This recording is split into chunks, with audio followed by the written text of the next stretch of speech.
Vadodara Tarsali Diwalipura slum ક્વાર્ટરના લાભાર્થીઓ સવારથી ધરણા કરી રહ્યા છે. રાત થતાં ભૂખ લાગતા વડી કચેરીમાં જમવાનું જ બનાવ્યું હતું.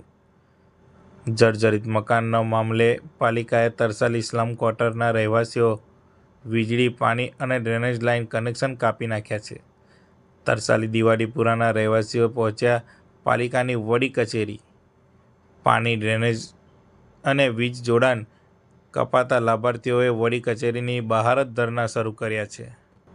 વહીવટીતંત્ર જર્જરિત થઈ ગયેલા ખાનગી માલિકીના મકાનો અને સરકારી મકાનો તોડવા અંગે રહીશોને નોટિસ આપી છે, તો બીજી બાજુ સરકારી બહુમાળી ઇમારતની બિસ્માર હાલત હોવા છતાં કોઈ કાર્યવાહી વહીવટીતંત્ર દ્વારા કરવામાં આવતી નથી, જેને કારણે સરકારી કચેરીઓમાં રોજ-બેરોજ આવતા અસંખ્ય લોકોને જીવ જોખમમાં મુકાય છે.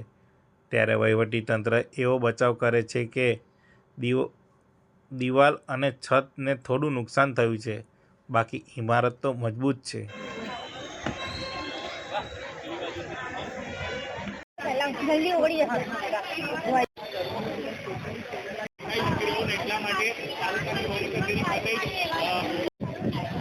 એ લોકો ત્યાં આગળ પહોંચ્યા છે, એટલે જેમની બાહેદારી મળી છે એમને આપણે આપવાની શરૂઆત કરી દીધી છે. એવું વ્યવસ્થા તો કહો તો ખરી. હા હા, એટલે આજે રાત સુધી કમ્પ્લીટ થઈ જશે કે એ મને ખબર નહીં. બાહેદારી કોની આવી છે એ મને નથી. જેમને બાહેદારી આપી છે એ લોકોને આપણે વ્યવસ્થા આપવાની શરૂઆત કરી છે. તો 15 દિવસમાં કેવી રીતે કરી શકશે બધા કામ? તો જવાબદાર અધિકારી છે ને તેઓ કહી રહ્યા છે કે જે લોકો બાહેદારી આપી રહ્યા છે તેમને અમે વ્યવસ્થા આપવાની શરૂઆત કરી દીધી છે.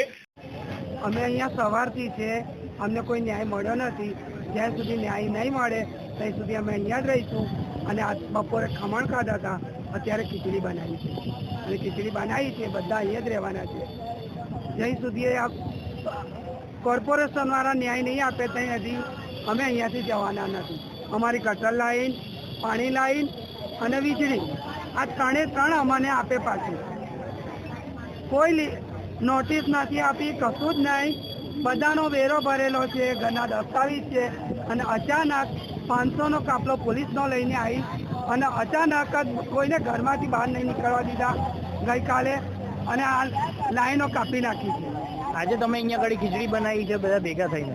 આ બધા ભેગા થઈને બનાવી છે, તમે જોઈ શકો. આ બધા બહેનો સવારના બેઠા છે, આ બાજુ બધા ભાઈઓ છે. શું નામ છે? તોય હજુ આ લોકો અમની આંખ નથી ઉઘડતી. હવે આગળ શું કાર્યવાહી એ કરે છે, અમે અહીંયાથી જવાના નથી. અમને ન્યાય નહીં મળે ત્યાં સુધી અમે અહીંયા જ રહેવાના. શું નામ છે આપણું? ગૌરીબેન મગનલાલ વાઘેલા.